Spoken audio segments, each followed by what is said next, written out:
இப்போது வர வர சினிமா செய்திகள் பார்த்திங்கன்னா நடிகர்களோட அந்த நிஜமான செயல்களை அவங்களோட படங்களோட அப்டேட்டை விளக்குவதற்கு பதிலாக வந்து பார்த்திங்கன்னா போலியான செய்திகள் இல்லது வந்து நம்பகத்தன்மையற்ற செய்திகளை வந்து தொடர்ந்து வெளியாகிறத வந்து சம்மந்தப்பட்ட நடிகைகளே தொடர்ந்து அதை எதிர்த்துட்ருக்காங்க. முன்னையெல்லாம் வந்து பார்த்திங்கன்னா ஒரு விஷயம் தெரிஞ்சுதுன்னா அந்த விஷயம் உண்மையா இல்லையா அப்படின்னு கிளாரிஃபை பண்ணிட்டு தான் தகவலை வெளியிடுவாங்க. ஆனால் இப்போ அப்படி கிடையாது. ஏதோ இவங்களே அடிச்சு விட்ற மாதிரியான பல விஷயங்கள் தான் போயிட்டுருக்கு. இப்போ கூட பார்த்திங்கன்னா ஒரு பல வருடங்களாக இருக்கிற பாரம்பரிய முன்னணி வார இதழ் ஒன்று பார்த்திங்கன்னா சாய் பல்லவியை பற்றி ஒரு நியூஸை வெளியிட்டிருந்தாங்க. அதில் என்ன சொல்லியிருந்தாங்கன்னா, பாலிவுட்டில் ராமாயண படத்தில் நம்ம சாய் பல்லவி நடிச்சுட்டு வராங்க. அதுக்காக ஷூட்டிங் முடிகிற வரைக்கும் அசைவ உணவுகளை எடுத்துறதில்ல அப்படிங்கிற ஒரு உறுதியில் இருக்காங்களாம். நான்வெஜ்ஜே தொடமாட்டேன், ஏன்னா அவங்க நடிக்கிறது ராமாயண படம் இல்லையா, அதுக்காக தொடமாட்டேன் அப்படின்னு இருக்காங்களாம். இதனாலேயே ஹோட்டலில் கூட சாப்பிடாம வெளியூருக்கு போனாலும் கூட கையோட சமையல்காரர்களையும் கூட்டிகிட்டு போகிறாங்களாம்.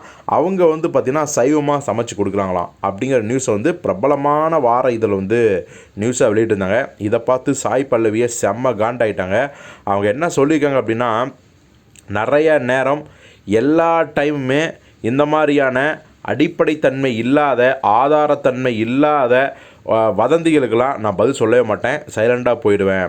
ஆனால் நான் என்ன நினச்சிக்கோன்னா, சரி ஏதோ தப்பாக நியூஸ் வந்திருக்கலாம் அப்படின்னு, இது ஒரு டைம் 2 டைம் மன்னிக்கலாம். தொடர்ந்து இதே மாதிரி பல தடவை வந்து நம்பகத்தன்மை இல்லாத உண்மைத்தன்மை இல்லாத நம்மளை பற்றின விஷயங்களை தொடர்ந்து சொல்லும் போது இயல்பாகவே நம்ம வந்து அதற்கு வந்து பதிலடியோ கொடுக்க வேண்டிய கட்டாயத்தில் இருக்கோம். இப்போது வெளியான இந்த வார இதழில் வந்த செய்திகள் 100க்கு 100% பொய் தான். அவங்க ஏன் அப்படி போடுறாங்க அப்படின்னு தெரியல. ரொம்ப ஒரு என்ன சொல்கிறது, சீப்பான பிஹேவியராக தான் இருக்குது.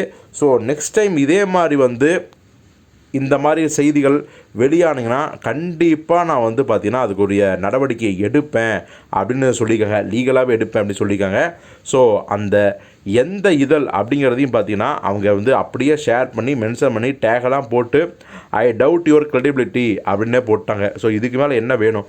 ஸோ இந்த சாய் பல்லவியோட துணிச்சலை நீங்கள் எப்படி பாராட்டுறீங்க அப்படிங்கிறத கமெண்ட்டில் சொல்லுங்கள்.